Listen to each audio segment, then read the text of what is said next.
Hello दोस्तों, स्वागत है आपके अपने YouTube channel my teaching point पे। दोस्तों, उत्तर प्रदेश पुलिस कांस्टेबल परीक्षा 2024 को ध्यान में रखते हुए उत्तर प्रदेश में पूछे गए सामान्य ज्ञान जिसमें कि 38 प्रश्न पूछे जाएंगे। तो इस 38 प्रश्न का यह फुल प्रैक्टिस सेट है प्यारे साथियों। आप देख लीजिए आपकी तैयारी कैसी है और उस हिसाब से आप अपने आप को तैयार करिए, प्रैक्टिस करिए और नोट्स को दोहराइए। आइए देर न करते हुए स्टार्ट किया जाए। आपके सामने है क्वेश्चन नंबर 1 है, निम्न में से कौन सा वेद संगीत से संबंधित है। जी हाँ, आपके सामने निम्न में से कौन सा वेद संगीत से संबंधित है। वीडियो को पॉज करके आप आंसर देने की कोशिश किया करिए। तो इसमें सबसे ऑप्शन ए है ऋग्वेद, ऑप्शन बी है सामवेद, सी है अथर्ववेद और डी है यजुर्वेद। तो जिन लोगों ने इसका आंसर बी बताया है बिल्कुल सही बताया है। इसका सही आंसर क्या होगा? बी होगा सामवेद। जी हाँ, तो संगीत से संबंधित वेद कौन है? तो सामवेद है। और यहाँ पे ऋग्वेद की बात की जाए तो सबसे प्राचीन वेद कौन है? तो ऋग्वेद है प्यारे साथियों। आइए देखते हैं आगे है आपका अशोक वंश। अशोक किस वंश से संबंधित थे? यहाँ पे समझने की कोशिश करिएगा। यानी अशोक जो है किस वंश से संबंधित शासक थे? ऑप्शन ए मौर्य वंश, ऑप्शन बी गुप्त वंश, ऑप्शन सी नंद वंश और ऑप्शन डी पुष्प वंश। तो जिन लोगों ने इसका आंसर ए बताया बिल्कुल सही बताया है मौर्य वंश। लेते हैं अगला क्वेश्चन। आपके स्क्रीन पे क्वेश्चन नंबर 3 है, अरबों ने भारत पर कब आक्रमण किया था? जी हाँ, अरबों ने भारत पर कब आक्रमण किया था?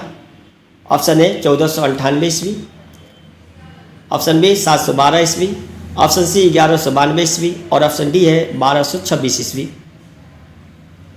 तो जिन लोगों ने इसका आंसर बी बताया बिल्कुल सही बताया है। 712 ईस्वी में अरबों ने भारत पर आक्रमण किया था मोहम्मद बिन कासिम के नेतृत्व में। वह कौन थे? मोहम्मद बिन कासिम के नेतृत्व में अरबों ने भारत पर 712 ईस्वी में आक्रमण किया था सिंध के थट्टा के क्षेत्र पर। उस समय सिंध का राजा था राजा दाहिर। ठीक है, लेते हैं अगला क्वेश्चन। आपके स्क्रीन पे क्वेश्चन नंबर 4 है, मुगल वंश का अंतिम शासक कौन था? आपके सामने ऑप्शन ए शाह आलम द्वितीय, ऑप्शन बी बहादुर शाह प्रथम, ऑप्शन सी बहादुर शाह जफर और ऑप्शन डी है औरंगजेब। तो जिन लोगों ने इसका आंसर सी बताया बिल्कुल सही है, बहादुर शाह जफर। यानी बहादुर शाह जफर जो है, इनको बहादुर शाह प्रथम जो है बहादुर शाह प्रथम कहते हैं। ये बहादुर शाह प्रथम थे, ये बहादुर शाह द्वितीय है। ठीक है ना, ये बहादुर शाह द्वितीय को ही क्या कहते हैं? बहादुर शाह जफर कहते हैं। गलती ना करिएगा, ठीक है ना, तो कन्फ्यूज ना रहिएगा यहाँ पे। तो ये रहा आपका। लेते हैं अगला क्वेश्चन। आपके स्क्रीन पे क्वेश्चन नंबर 5 है, निम्न में से किसने गांधी जी को वन मैन बाउंड्री फोर्स कहा था? वन मैन बाउंड्री फोर्स किसने कहा था? ऑप्शन है Hitler, option B Lord Mountbatten, option C Winston Churchill और ऑप्शन डी है लॉर्ड एटली। तो जिन लोगों ने इसका आंसर बी बताया बिल्कुल सही बताया है, लॉर्ड माउंटबेटन ने गांधी जी को वन मैन बाउंड्री फोर्स कहा था। प्यारे साथियों, यह प्रैक्टिस सेट है, आप प्रैक्टिस करिए। देखिए आपका कितना अच्छा तैयारी है। जहाँ भी अगर देखा जाए कमजोरी है तो आप वहाँ पे जाइए, नोट्स दोहराइए और प्रैक्टिस पे ज़्यादा ध्यान दीजिए। उत्तर प्रदेश पुलिस कांस्टेबल परीक्षा 2024 को ध्यान में रखते हुए ये वीडियो बनाया जा रहा है। इसमें सामान्य ज्ञान के कुल कितने प्रश्न हैं? तो प्यारे साथियों कुल 38 प्रश्न हैं। जैसा कि आपको पता है कि पेपर में सामान्य ज्ञान से 38 प्रश्न ही आवेंगे, तो सभी सेक्शन से मिलाकर ये 38 प्रश्न प्यारे साथियों। तो आप इस वीडियो को अंत तक जरूर देखिएगा। इस तरह का पेपर आपको एग्जाम हॉल में देखने को मिलेगा। आइए लेते हैं अगला क्वेश्चन। हाल ही में चर्चा में रहा मालदीव की राजधानी कहाँ है? जी हाँ, करंट सा क्वेश्चन है कि मालदीव जो है हाल ही में चर्चा में था, इसकी राजधानी कहाँ है? तो जिन लोगों ने इसका आंसर सी बताया बिल्कुल सही है, माले मालदीव की राजधानी है। माली यहाँ पे बात की जाए तो यह एक देश है, अफ्रीका महाद्वीप में स्थित एक देश है यहाँ पे। सना की अगर बात की जाए तो यह यमन की राजधानी है सना।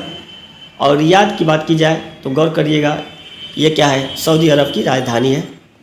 लेते हैं अगला क्वेश्चन। आपके स्क्रीन पे क्वेश्चन नंबर 7 है, एन किस देश की मुद्रा है? प्यारे साथियों, ये इसी तरह के पेपर बनाए गए जो आपका प्रीवियस ईयर पेपर में क्वेश्चन देखने को मिला था। अब देख लीजिए कहाँ कहाँ से आपको पढ़ना है। तो आपको एक मुद्रा यानी मुद्रा से संबंधित क्वेश्चन देखने को मिलेगा। ऑप्शन ए है चीन, ऑप्शन बी है जापान, ऑप्शन सी है ताइवान और ऑप्शन डी है म्यांमार। तो एन किस देश की मुद्रा है?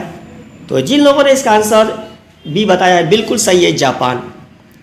लेते हैं आपके स्क्रीन पे क्वेश्चन नंबर है आपका 8वां। राष्ट्रीय विज्ञान दिवस कब मनाया जाता है? बहुत अच्छा। जिन लोगों ने इसका आंसर देखो लो, बहुत आसान क्वेश्चन है, राष्ट्रीय विज्ञान दिवस की बात हो रही है। तो जिन लोगों ने इसका आंसर ए बताया बिल्कुल सही बताया, 28 फरवरी को राष्ट्रीय विज्ञान दिवस मनाया जाता है। आपके स्क्रीन पर क्वेश्चन नंबर 9 है, संविधान सभा की प्रथम बैठक कब हुई थी? तो आपके सामने है, आप ऑप्शन को देखें, वीडियो को पॉज करके थोड़ा सा टाइम लेकर भी क्वेश्चन को सॉल्व करने की कोशिश करें। तो संविधान सभा की प्रथम बैठक कब हुई थी? तो जिन लोगों ने इसका आंसर सी बताया बिल्कुल सही बताया, 9 दिसंबर 1946 ईस्वी को। लेते हैं अगला क्वेश्चन आपकी स्क्रीन पे। क्वेश्चन नंबर 10 है, निम्न में से किस अनुच्छेद के तहत सिखों को कृपाल धारण करने की स्वतंत्रता है? किस अनुच्छेद के तहत?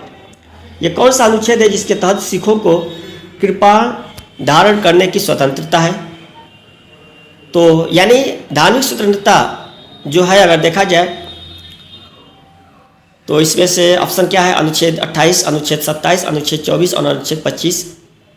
तो जिन लोगों ने इसका आंसर डी बताया बिल्कुल सही है, अनुच्छेद 25।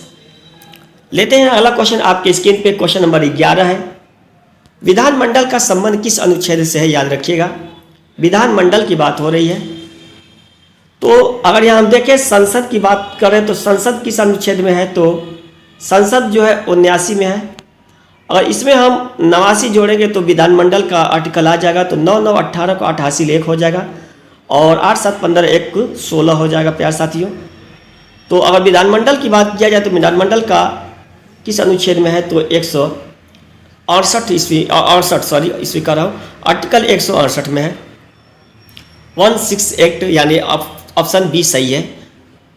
लेते हैं अगला क्वेश्चन, यहाँ पे देख लीजिएगा। लेते हैं अगला क्वेश्चन आपके स्क्रीन पे, निम्न में से संतोष ट्रॉफी का संबंध किस खेल से है? आप कमेंट में जरूर बताइएगा कि क्वेश्चन कैसा रहा प्यार साथियों। हूबहू आपके एग्जाम हाल में उत्तर प्रदेश पुलिस कांस्टेबल परीक्षा में इसी तरह का पेपर देखने को मिलेगा। तो संतोष ट्रॉफी का संबंध किस खेल से है? तो जिन लोगों ने इसका आंसर सी बताया बिल्कुल सही है, फुटबॉल।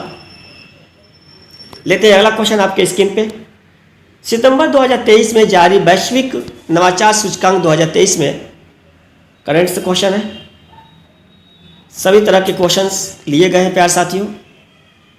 तो सितंबर 2023 में जारी वैश्विक नवाचार सूचकांक 2023 में भारत को कौन सा स्थान प्राप्त हुआ है? तो इसका सही आंसर होगा, यहाँ देखिएगा, ऑप्शन ए 38वां, ऑप्शन बी 40वां, ऑप्शन सी 42वां और ऑप्शन डी 45वां। तो इसका सही आंसर क्या होगा? तो जिन लोगों ने इसका आंसर बी बताया बिल्कुल सही बताया है, क्या है? 40वां स्थान है, याद रखिएगा। लेते हैं अगला क्वेश्चन आपकी स्क्रीन पे। क्वेश्चन नंबर 14 है, उत्तर प्रदेश के किस जिले का क्षेत्रफल सर्वाधिक है? याद रखिएगा, बहुत ही आसान क्वेश्चन है प्यार साथियों। यूपी स्पेशल का लेक्चर स्टार्ट है प्यार साथियों, लेक्चर 1 हो चुका है। यूपी स्पेशल का क्लास मेरे YouTube channel my teaching point, इसी चैनल पे है, माई टीचिंग पॉइंट पे। तो आप यहाँ पे थोड़ा सा समझने की कोशिश करिएगा। तो टीचिंग पॉइंट को आपको YouTube channel my teaching point को आप सब्सक्राइब कर लें और उत्तर प्रदेश का क्लास स्टार्ट है, आप उस क्लास को जरूर देखें और प्रैक्टिस जरूर करें प्यार साथियों। अगर आप एग्ज़ाम हॉल में अच्छे स्कोर करना चाहते हैं तो प्रैक्टिस सेट पे लग जाएं आप। लेते हैं अगला क्वेश्चन।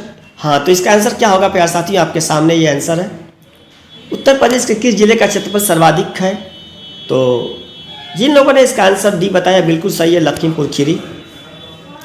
लेते हैं अगला क्वेश्चन आपके सामने है। क्वेश्चन नंबर 15 है, महर्षि वाल्मीकि आश्रम स्थापित है, याद रखिएगा। Option A Bithoor, option A Bithoor में, ऑप्शन बी कालपी में, ऑप्शन सी श्रावस्ती में तो आइए देखते हैं तो इसका सही आंसर क्या होगा। तो जिन लोगों ने इसका आंसर ए बताया, बिल्कुल सही बताया प्यारे साथियों, इसका सही आंसर क्या हो जाएगा, ए होगा बिठूर में। ठीक है, महर्षि वाल्मीकि आश्रम का स्थापित है बिठूर में। लेते हैं अगला क्वेश्चन आपके स्क्रीन पे, क्वेश्चन नंबर 16 है। दक्षिण भारत की सबसे ऊंची चोटी कौन है, आपके स्क्रीन पे दक्षिण भारत की सबसे ऊंची चोटी कौन है प्यारे साथियों। तो जिन लोगों ने इसका आंसर ये बताया बिल्कुल सही है, दक्षिण भारत की सबसे ऊंची चोटी कौन है, तो अनाईमुदी है। अनाईमुदी है प्यारे साथियों, जो केरल में स्थित है। लेते हैं अगला क्वेश्चन आपके स्क्रीन पे, क्वेश्चन नंबर 17 है। उत्तर प्रदेश की सर्वाधिक लंबी नदी कौन है, तो सर्वाधिक लंबी नहर, नहर की बात हो रही है यहाँ पे। तो जिन लोगों ने इसका आंसर सी बताया बिल्कुल सही है, शारदा नहर। लेते हैं अगला क्वेश्चन आपके स्क्रीन पे, क्वेश्चन नंबर 18 है। झीलों के अध्ययन को क्या कहते हैं, याद रखिएगा। झीलों के अध्ययन क्या कहते हैं, निम्नोलॉजी, याद रखिएगा, पोर्टोलॉजी, टोपोलॉजी, हाइड्रोलॉजी। तो जिन लोगों ने इसका आंसर प्यारे साथियों ये बताया है, बिल्कुल सही बताया है, इसका सही आंसर क्या होगा, लिम्नोलॉजी झीलों के अध्ययन को कहते हैं। आइए लेते हैं क्वेश्चन नंबर अगला है, थोड़ा सा समझने की कोशिश करिए। आपके स्क्रीन पे क्वेश्चन नंबर 19 है। मांग पैदा करने के लिए जरूरत है, याद रखिएगा, उत्पादन की, दाम की, आय की, आयात की। तो प्यारे साथियों मांग पैदा करने के लिए जरूरत है, तो जिन लोगों ने इसका आंसर सी बताया बिल्कुल सही है, क्या, आय की। लेते हैं अगला क्वेश्चन आपके स्क्रीन पे। काजीरंगा नेशनल पार्क स्थित है, आपके स्क्रीन पे देखिएगा, काजीरंगा नेशनल पार्क स्थित है। तो जिन लोगों ने इसका आंसर ये बताया बिल्कुल सही है, असम में। प्रैक्टिस कर लीजिए प्यारे साथियों, इसी तरह का पेपर आपको एग्जाम हॉल में देखने को मिलेगा। अगर वीडियो पे बेहतर लगे तो आप इस वीडियो को लाइक और शेयर जरूर कर दिएगा। आइए लेते हैं अगला क्वेश्चन है, क्वेश्चन नंबर 21 से। उत्तर प्रदेश के किस जिले में यूरेनियम पाया जाता है, बहुत ही इंपॉर्टेंट क्वेश्चन है। तो जिन लोगों ने इसका आंसर बी बताया, ललितपुर, बिल्कुल सही बताया है प्यारे साथियों। अगला क्वेश्चन है कि क्वेश्चन नंबर 22, राष्ट्रपति संविधान के किस अनुच्छेद के अंतर्गत राष्ट्रीय आपात स्थिति घोषित कर सकता है। तो यहाँ पे देखिएगा राष्ट्रीय आपात की बात हो रही है, राष्ट्रीय आपात है, राजकीय आपात नहीं है, ये राष्ट्रीय आपात है। तो जिन लोगों ने इसका आंसर ये बताया है, अनुच्छेद 352, बिल्कुल सही बताया है। लेते हैं अगला क्वेश्चन आपके स्क्रीन पे। मनुष्य में लाल रुधिर कणिकाओं का, लाल रुधिर राणु का जीवन काल होता है, यानी आरबीसी का जीवन काल कितना होता है प्यारे साथियों, आरबीसी का। तो जिन लोगों ने इसका आंसर डी बताया बिल्कुल सही है, 120 दिन का होता है। क्वेश्चन नंबर 24 है। वन्यजीव सप्ताह कब मनाया जाता है प्यारे साथियों। तो आपके सामने ऑप्शन देखिएगा। तो जिन लोगों ने इसका ऑप्शन बी बताया बिल्कुल सही है, 2 से 8 अक्टूबर को वन्यजीव सप्ताह मनाया जाता है, याद रखिएगा, बहुत इंपॉर्टेंट क्वेश्चन है। क्वेश्चन नंबर 25 आपके स्क्रीन पे। खाना बनाते समय निम्न में से कौन सा विटामिन अत्यधिक ताप के कारण आसानी से नष्ट हो जाता है, याद रखिएगा। आपके स्क्रीन पे क्वेश्चन देखिएगा, पूरा आपके सामने क्वेश्चन आया कि खाना बनाते समय कौन सा विटामिन अत्यधिक ताप के कारण आसानी से नष्ट हो जाता है। तो जिन लोगों ने इसका आंसर बी बताया बिल्कुल सही है, विटामिन सी जो है नष्ट हो जाता है, याद रखिएगा। लेते हैं अगला क्वेश्चन आपके स्क्रीन पे। क्वेश्चन है क्वेश्चन नंबर 26 है। क्वेश्चन नंबर 26 है। सितंबर 2023 में किस भारतीय वैज्ञानिक को नॉर्मन बोरलॉग फील्ड पुरस्कार 2023 प्रदान किया गया था। तो बहुत इंपॉर्टेंट क्वेश्चन है प्यारे साथियों। तो जिन लोगों ने इसका आंसर सी बताया बिल्कुल सही है, डॉक्टर स्वाति नायक। लेते हैं अगला क्वेश्चन आपके स्क्रीन पे। चालुक्य की राजधानी कहाँ थी। तो चालुक्य की राजधानी प्यारे साथियों ये थी ए वातापी में। लेते हैं अगला क्वेश्चन आपके स्क्रीन पे। क्वेश्चन नंबर 28 है। प्रसिद्ध ठुमरी गायिका गिरिजा देवी का जन्म किस शहर में हुआ था। प्रसिद्ध ठुमरी गायिका गिरिजा देवी का जन्म किस शहर में हुआ था। तो जिन लोगों ने इसका आंसर ये बताया बिल्कुल सही है, वाराणसी। ठीक है, लेते हैं अगला क्वेश्चन आपके स्क्रीन पे। क्वेश्चन नंबर 29 है। निम्नलिखित जनपद में कालिंजर का किला स्थित है, याद रखिएगा। तो कालिंजर का किला कहाँ स्थित है प्यारे साथियों। तो जिन लोगों ने इसका आंसर सी बताया बिल्कुल सही है, बांदा में स्थित है, याद रखिएगा, बहुत इंपॉर्टेंट क्वेश्चन है। आपके स्क्रीन पे क्वेश्चन नंबर 30 है। हथेली में पाई जाने वाली हड्डी का नाम क्या है? हथेली में पाई जाने वाली हड्डी का क्या नाम है? तो जिन लोगों ने इसका आंसर डी बताया मेटाकार्पल्स, बिल्कुल सही है। लेते हैं अगला क्वेश्चन आपके स्क्रीन पे। क्वेश्चन नंबर 31 है। स्टैचू ऑफ पीस भारत के किस राज्य में है? कंफ्यूज न रहिएगा, स्टैचू ऑफ पीस पूछा जा रहा है। तो इसका सही आंसर क्या होगा? जिन लोगों ने इसका आंसर बी बताया बिल्कुल सही है, राजस्थान में। लेते हैं अगला क्वेश्चन आपके स्क्रीन पे। क्वेश्चन में दबाव का एसआई यूनिट क्या है? याद रखिएगा, दबाव का एसआई यूनिट क्या है? तो प्यारे साथियों, इसका आंसर देने की कोशिश करें। जिन लोगों ने इसका आंसर सी बताया है बिल्कुल सही है, पास्कल। क्या है इसका यूनिट? को तो पास्कल है प्यारे साथियों। लेते हैं अगला क्वेश्चन आपके स्क्रीन पे। गांधी जी ने किस धार्मिक ग्रंथ को अपनी माता कहा था? बहुत इंपॉर्टेंट क्वेश्चन है।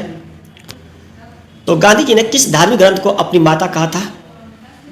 तो जिन लोगों ने इसका आंसर सी बताया बिल्कुल सही है, भागवत गीता को। लेते हैं अगला क्वेश्चन प्यारे साथियों। जैन साहित्य को कहते हैं, जैन साहित्य को कहते हैं प्यारे साथियों। तो जिन लोगों ने इसका आंसर डी बताया आगम, बिल्कुल सही बताया है। लेते हैं अगला क्वेश्चन आपके स्क्रीन पे। विटामिन ए की कमी से कौन सा रोग होता है प्यारे साथियों? तो बहुत ही आसान क्वेश्चन है। तो इसका सही आंसर क्या होगा? जिन लोगों ने इसका आंसर सी बताया है बिल्कुल सही है, रतौंधी। लेते हैं अगला क्वेश्चन आपके स्क्रीन पे। क्वेश्चन नंबर 36 है। आरबीआई का मुख्यालय कहाँ स्थित है? प्यारे साथियों, बहुत ही आसान क्वेश्चन है। आरबीआई का मुख्यालय कहाँ स्थित है? तो इसका आंसर आपको कमेंट बॉक्स में देना है। आरबीआई का मुख्यालय आपको बताना है, कमेंट बॉक्स में देना है। बहुत ही आसान क्वेश्चन है प्यारे साथियों। लेते हैं अगला क्वेश्चन आपके स्क्रीन पे। जिब्राल्टर जल संधि किन दो देशों को अलग करती है? जिब्राल्टर जो, हाँ प्यारे साथियों, इसका आंसर आप दीजिएगा तो क्वेश्चन नंबर के साथ दीजिएगा, पूरा लिखिएगा आरबीआई का मुख्यालय, ठीक है।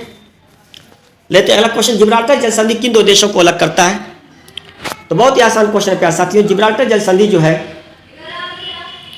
यह स्पेन और मोरक्को को अलग करता है, याद रखिएगा। स्पेन यानी यूरोप और मोरक्को यानी अफ्रीका महाद्वीप को अलग करता है जिब्राल्टर जल संधि, याद रखिएगा। जिब्राल्टर जल संधि को ना भूमध्य सागर की कुंजी भी कहते हैं। और इस सेट का, इस फुल सेट का प्यारे साथियों यह लास्ट क्वेश्चन है, क्वेश्चन नंबर 38 है। भारत के किस राज्य में तंबाकू का सर्वाधिक उत्पादन होता है? तो तंबाकू का सर्वाधिक उत्पादन किस राज्य में होता है प्यारे साथियों? तो इसका आंसर क्या होगा? जिन लोगों ने इसका आंसर सी बताया बिल्कुल सही है, आंध्र प्रदेश प्यारे साथियों। तो ये रहा टॉप 38 क्वेश्चन प्यारे साथियों, टॉप 38 क्वेश्चन। जैसा कि आपको पता है कि उत्तर प्रदेश पुलिस कांस्टेबल परीक्षा में 38 प्रश्न सामान्य ज्ञान से पूछे जाएंगे और जीएस के सभी सेक्शन से मिलाकर 38 प्रश्न होंगे प्यारे साथियों, जिसमें उत्तर प्रदेश, करंट अफेयर, भूगोल, इतिहास, संविधान, विज्ञान, अर्थव्यवस्था, पर्यावरण, विविध, एनर्जी, स्टैटिक, जीके, इन सभी से मिलाकर 38 प्रश्न आएंगे। तो ये 38 प्रश्न जो प्यारे साथियों टॉप 38 क्वेश्चन था, जो आपके एग्जाम हाल में इसी तरह के क्वेश्चन, सामान्य ज्ञान के इसी तरह के क्वेश्चन देखने को मिलेंगे। तो आप कमेंट में जरूर बताएं कि ये वीडियो कैसा रहा प्यारे साथियों। अगर यह वीडियो आपको पसंद आया हो तो आप इसे लाइक और शेयर जरूर कीजिएगा। और अगर आप इस चैनल पे फर्स्ट टाइम है तो इस चैनल को सब्सक्राइब कर लें, बेल आइकन की घंटी जरूर प्रेस करें। और जैसे ही प्यारे साथियों बेल आइकन की घंटी प्रेस करें ताकि जैसे ही मैं वीडियो अपलोड करूँ सबसे पहले नोटिफिकेशन आप तक पहुँच जाए। और याद रखिए प्यारे साथियों, प्रैक्टिस ही आपको मंजिल तक पहुँचाएगी प्यारे साथियों। तो इस समय प्रैक्टिस का समय है, प्रैक्टिस का समय प्यारे साथियों, न कि कॉन्सेप्चुअल पढ़ने का समय है। तो हर हाल में प्रैक्टिस सेशन को आप ज्वाइन कर लिया करिए। ये सेट 1 था, ये फुल सेट 1 था प्यारे साथियों। और इसी तरह आपका सेट 2 आएगा प्यारे साथियों। और इन सभी सेट के क्वेश्चंस को रख लेते हैं तो मुझे उम्मीद है कि परीक्षा हाल में इससे बाहर क्वेश्चन देखने को नहीं मिलेगा। तो मिलते हैं अगले वीडियो में। Thanks for watching.